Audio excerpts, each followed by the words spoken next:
जय माता दी। नवरात्रि का पावन पर्व चल रहा है और आज नवरात्रि का छठा दिन है।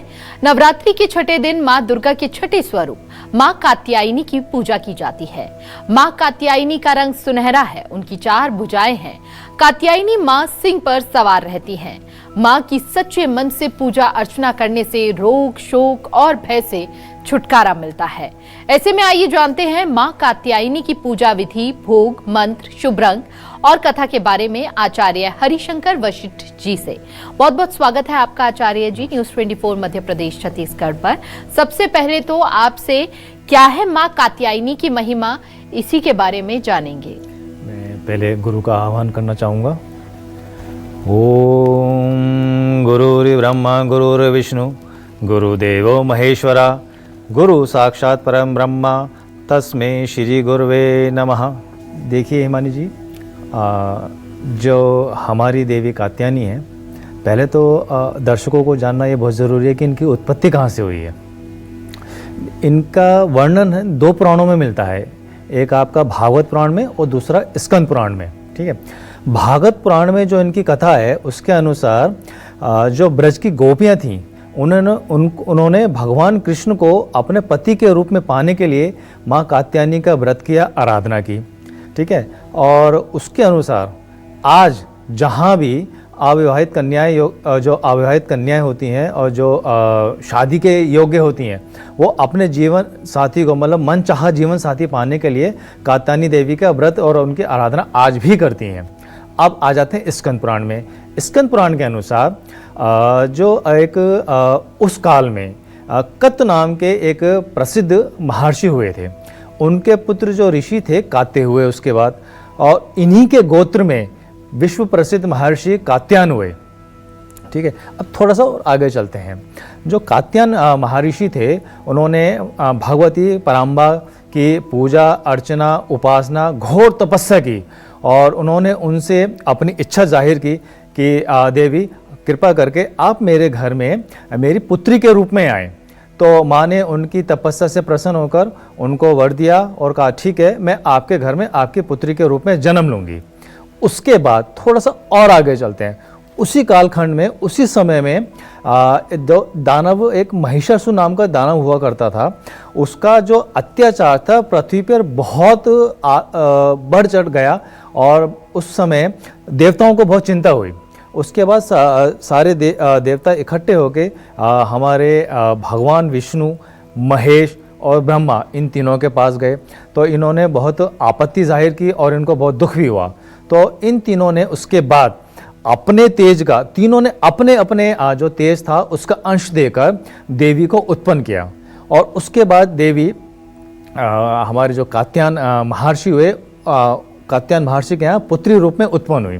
ठीक है, उसके बाद महिषासुर का वध किया और जिससे सभी लोगों को मुक्ति मिली। तो यहाँ से हमारी कात्यायनी देवी का एक आवरण या प्राकट्य निकल के आता है। आचार्य जी, आपने बताया कि माँ की महिमा कैसी है, माँ के स्वरूप का भी थोड़ा सा व्याख्यान कर दीजिए। हाँ। जो माँ का जो स्वरूप है, इनकी जो आभा है बहुत तेज चमकीली आभा है। ठीक है, अब इनकी 4 हाथ हैं। एक हाथ में इनकी अभय मुद्रा है और एक हाथ में वर मुद्रा है, और जो इनका जो बाईं तरफ का जो हाथ है ऊपर वाला, उसमें तलवार है, और जो नीचे वाला हाथ है उसमें कमल का पुष्प सुशोभित है। और ये हमारी जो देवी हैं, ये सिंह की सवारी करती हैं। और जो भी भक्त माँ कात्यायनी की भक्ति और उपासना करता है, उस मनुष्य को धर्म, अर्थ, काम, मोक्ष चारों फलों की प्राप्ति होती है। आपने शुरुआती समय में बताया कि अगर अविवाहित युवतियां माँ की आराधना करती हैं तो मनचाहा उन्हें फलस्वरूप जो है उनका पति जो है उन्हें प्राप्त होता है, शादी जल्द होती है। उसका क्या विधि विधान है, किस तरह से माँ की आराधना करें, क्या पूजा का सही विधि विधान है?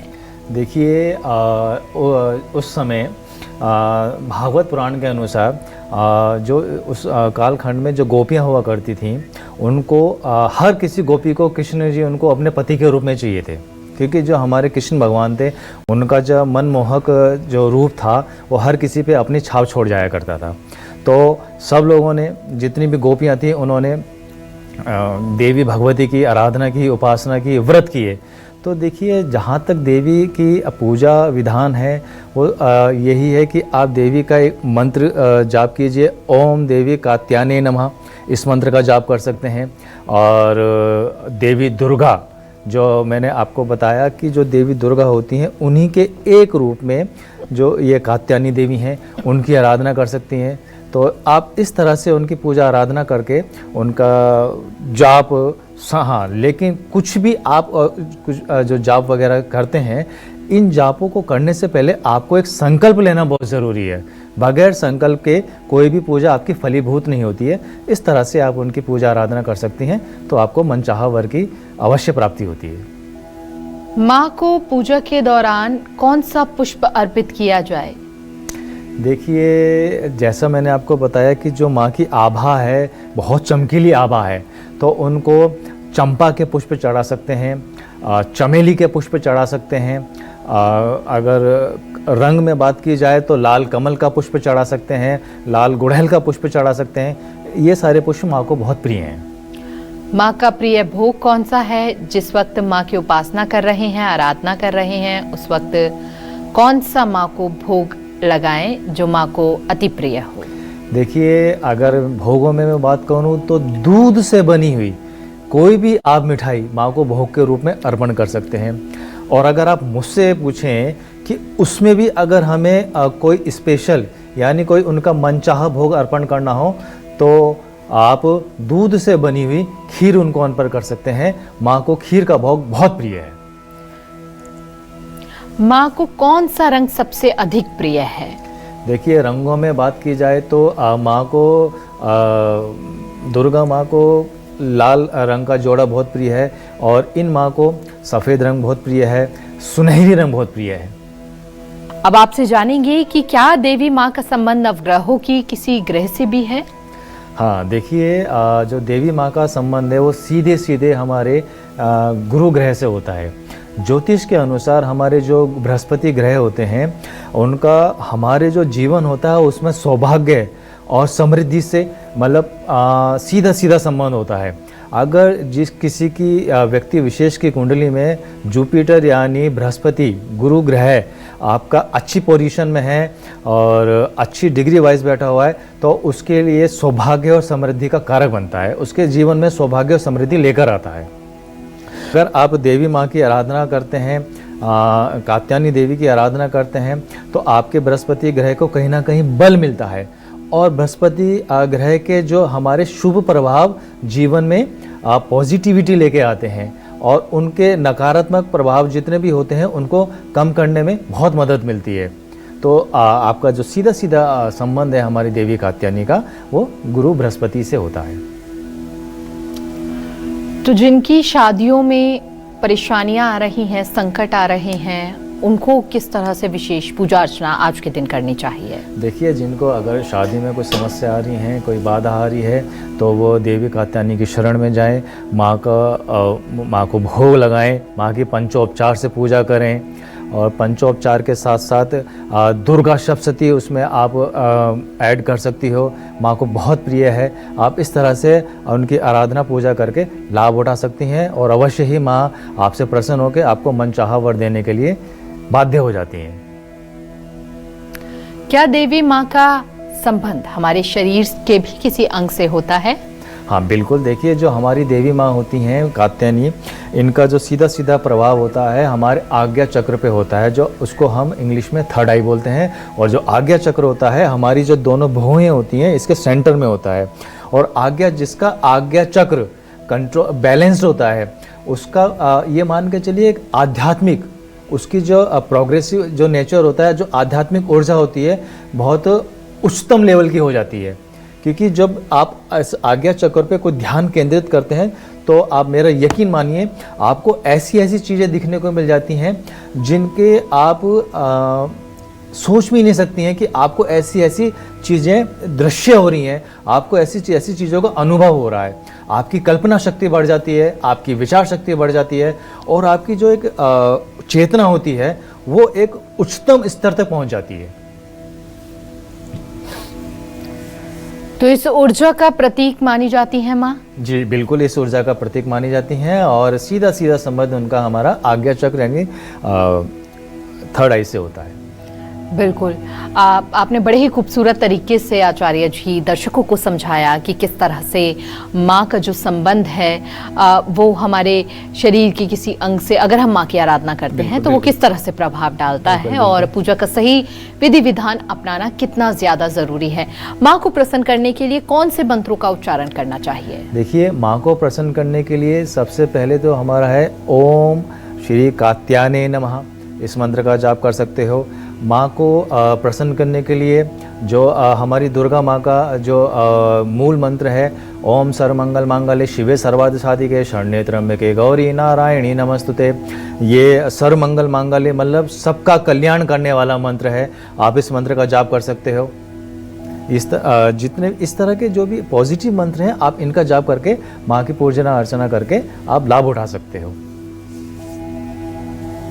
क्या योग्य और मनचाहा पति प्राप्त होता है अगर माँ की आराधना की जाए? बिल्कुल, अगर आप माँ की आराधना करते हैं और स्पेशल इस दिन आराधना करते हैं और इस दिन से यानी जो अभी नवरात्रा है इस नवरात्र से आप माँ कात्यायनी की संकल्प लेके विधि विधान से पूजा अर्चना करते हैं तो बेशक इसमें आपको कोई शक नहीं है, आपको मनचाहा वर की प्राप्ति होती है। क्या युवतियों को किसी विशेष प्रकार की पूजा अर्चना करनी है आज के दिन?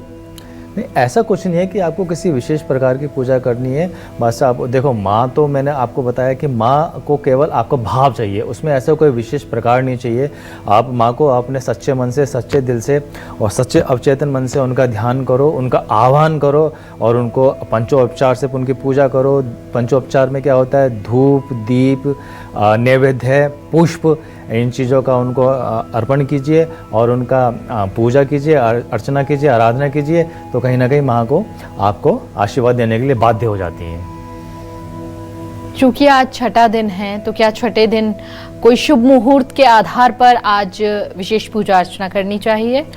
देखिए, ऐसा है कि ऐसा कुछ नहीं है कि आज छठा दिन है आपको इसके लिए स्पेशल मुहूर्त निकालना पड़ेगा।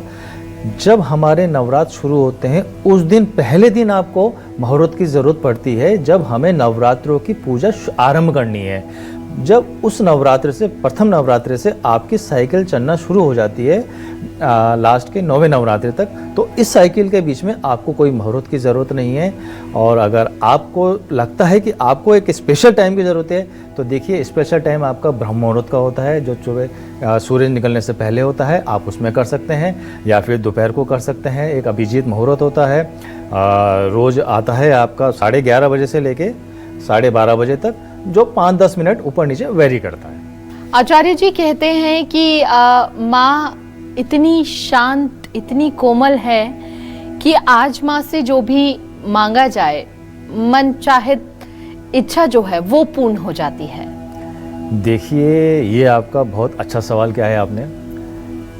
मैं आपको बता दूं कि बहुत से लोग ये सोचते हैं कि हमें माँ के दर्शन करने जाना है, ठीक है, लेकिन माँ आपसे ज़्यादा आपके दर्शन की अभिलाषी होती है, ठीक है। तो ऐसा कुछ नहीं है कि आपको ये करना है वो करना है। आप सच्चे मन से माँ की आराधना कीजिए, माँ की सेवा कीजिए और माँ बिल्कुल आपको वर देने के लिए बाध्य हैं। आप जैसी आपकी भावना होगी वैसे आपको माँ की भक्ति में रिजल्ट मिलेगा। और एक बार मैं इसी सवाल को मैं दोहराना चाहूँगी, क्या विद्यार्थियों को आज कोई पूजा अर्चना करने का फलदायी अवसर मिलेगा? देखिए, जहाँ तक विद्यार्थियों का सवाल है तो उसमें विद्यार्थियों के लिए हमने, जैसे हमारे अभी पीछे नवरात्रे गए हमारे स्कंद माता का, उनकी पूजा अर्चना करनी चाहिए। उससे उनको बेहद लाभ मिलता है क्योंकि उनका सीधा संबंध बुध ग्रह से होता है जो बुद्धि का कारक होता है। ये देवी तो आपको देखिए, हमारी जितनी भी 9 की 9 देवियाँ हैं उनकी जो मेन हमारी देवी है हमारी दुर्गा देवी है। अगर आप दुर्गा देवी को प्रसन्न करती हैं या उनकी पूजा अर्चना करती हैं, आराधना करती हैं, तो आपकी सभी देवी ही एक तरह से मैं बात कहूँ वर देने के लिए बाध्य हो जाती हैं। तो ऐसा कुछ नहीं है कि स्टूडेंट्स को या विद्यार्थी को स्पेशल आज के ही दिन ही या इनकी आपकी पूजा अर्चना करेंगे तो उनको कुछ प्रोग्रेस मिलेगी आपकी एजुकेशन में। तो वो डेली कर सकते हैं, दुर्गा माँ की अर्चना कर सकते हैं, उनकी आराधना कर सकते हैं, फल उनको पूरा मिलना है। आचार्य जी, आपने ये तो बताया कि आप विवाहित युवतियां अगर आज व्रत रखती हैं या फिर माँ की आराधना करती हैं तो उन्हें मनचाहा पति प्राप्त होगा, लेकिन क्या ऐसा भी है कि अगर किसी की गृहस्थी में किसी तरह की परेशानी आ रही है, पति पत्नी के बीच अगर कोई अनबन बनी हुई है और आज के दिन माँ की आराधना की जाए तो ये कलेश जो है वो दूर हो सकता है? देखिए, जैसा ही आपके सवाल में ही आपका जवाब छुपा हुआ है। किसी पति पत्नी के उसमें पारिवारिक जीवन में कोई समस्या आ रही है तो जाहिर सी बात है, अगर वो माँ की आराधना करती हैं तो उनकी जो मैरिड लाइफ है, शादीशुदा ज़िंदगी है, जाहिर सी बात है वो अच्छी चलेगी। लेकिन बस ये निर्भर करता है कि आप किस भाव से और किस अवचेतन मन से उनकी आराधना करती हैं। पंडित जी, आपने ये तो बताया दर्शकों को कि नवग्रहों से माँ का संबंध है, किस राशि पर क्या असर पड़ने वाला है? ये जैसा कि माँ का सीधा सीधा संबंध आपका गुरु बृहस्पति से होता है। अब गुरु बृहस्पति, ज्योतिष के अनुसार गुरु बृहस्पति की 2 राशियाँ होती हैं, एक धनु राशि होती है, एक मीन राशि होती है। तो जो लोग माँ कात्यायनी की सेवा करते हैं, आराधना करते हैं, तो उनको कहीं ना कहीं जिनकी धनु राशि है और मीन राशि है, इन राशि वालों को कहीं ना कहीं लाभ ज़रूर मिलता है। यानी कि आज काफ़ी ज़्यादा फलदायी इन 2 राशि के जातकों पर ये पूजा अर्चना रहने वाली है। देखिए, आज नहीं, अगर ये आज से प्रण लेके करते हैं तो इन राशि, खास तौर से इन राशि वालों को जो भी इनकी लाइफ में कुछ ऑब्स्टेकल आ रहे होंगे या अड़चने आ रही होंगी, माँ काफ़ी हद तक उनको दूर करने के लिए तैयार खड़ी रहती है।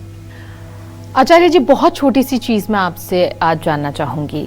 अखंड जोत तो जलती है, कुछ लोग कहते हैं कि दूसरी जोत जलाकर कपूर नहीं जलाया जाता, 3 जोत जल जाती है। ये भ्रम है, मिथ है, या फिर इसमें कितनी सत्यता है? देखिए, ये बिल्कुल भ्रम है, ये बिल्कुल मिथ है, ऐसा कुछ नहीं है। आप देखिए कि जब आप मंदिर में माँ के चारों तरफ 7 दीपक, 11 दीपक, 21 दीपक की जोत जलाई जाती है जब उनकी आरती होती है, तो लोग, तो आप यकीन नहीं मानेंगे, यहाँ तक मैंने ऐसे लोग देखे हैं जो 108 दीपक जला के उनकी पूजा अर्चना करते हैं। तो ये मिथ है कि 1 जोत जला दी, 3 जोत जला दी या कपूर जला दिया, अखंड जोत जली। देखिए, अखंड जोत जो जल रही है उनका आपने जो आह्वान किया है उनका एक अलग वो है, पर्सपेक्टिव है। लेकिन जो आप माँ की जो पूजा अर्चना आराधना करती हैं उसमें आप 7 दीपक, 3 दीपक, 21 दीपक, जितनी आपकी सामर्थ्य है उतने दीपक से उनकी आराधना कीजिए, अर्चना कीजिए, आरती कीजिए। आरती के लिए तो आपको 1 ही दीपक चाहिए, उसमें कपूर चाहिए। तो ऐसा कुछ नहीं है कि आपको 3 दीपक जला लिया, 4 दीपक जला लिए, ऐसा कोई नहीं है। सब भ्रम है, सब मिथ्या है। माँ के चरणों पे तिलक लगाना चाहिए। माँ के चरणों पे आप जो तिलक लगाते हैं उस तिलक को फिर अपना मस्तक पे लगाइए, तो ये आपके लिए प्रसाद का काम करता है। इसमें ये जो भी भ्रम है, मिथ है, इसको सबको दूर कर देना चाहिए कि वो झूठा हो गया, बल्कि वो तो एक तरह से आपके लिए प्रसाद हो गया। माथे की बजाय माँ के चरणों में लगाइए और फिर उसको अपन में मस्तक पे लगाइए, तो देखिए आपको कैसा फल मिलता है। बिल्कुल आचार्य जी, प्रसाद यानी कि प्रभु के साक्षात दर्शन, प्रसाद मिलना भी प्रभु के साक्षात दर्शन है। और कहते हैं ना कि किसी तीर्थ पर अगर आप नहीं जा पाए और वहां का प्रसाद आपको मिल गया तो वो भी आपको दर्शन बराबर। बिल्कुल। और आपने बड़े ही खूबसूरत तरीके से दर्शकों को यह समझाया कि तिलक लगाने का सही तरीका आखिर होता क्या है। ऐसे ही बहुत छोटी छोटी चीजें मैं आपसे समझना चाहूंगी और दर्शकों को भी ये जानने की काफी ज्यादा उत्सुकता है, क्योंकि बहुत छोटी चीजों में हम गड़बड़ कर देते हैं और फिर काफी ज्यादा अफसोस रहता है कि हमें ये नहीं पता या जो भी जानकारी है वो हमें उचित रूप से नहीं है। कई बार क्या होता है कि कुछ लोगों का मानना है कि जब हम पूर्ण रूप से श्रृंगार माँ को अर्पित नहीं करते तो किसी भी रूप में उनको सपने में आती हैं माँ और बताती हैं कि, तो ये इसको किस तरह से देखा जाए? देखिए, ऐसा है कि जैसा मैंने आपको बताया कि माँ को आपसे कुछ नहीं चाहिए, या आप जिस देवी देवताओं को पूज रहे हैं, उनकी आराधना कर रहे हैं, उनको आपसे केवल पूर्ण समर्पण चाहिए। पूर्ण समर्पण कैसे आएगा? पूर्ण समर्पण आपके भक्ति भाव से आएगा। अगर आपके भक्ति भाव में पूर्ण समर्पण है तो आप उनको केवल एक बिंदी भी चढ़ा दो ना, अगर आप जोड़ा भी नहीं चढ़ा रहे हो, एक बिंदी भी चढ़ा दिया तो वो भी माँ को कबूल है। बस आपकी भावना अच्छी होनी चाहिए, दिल से चढ़ाना चाहिए।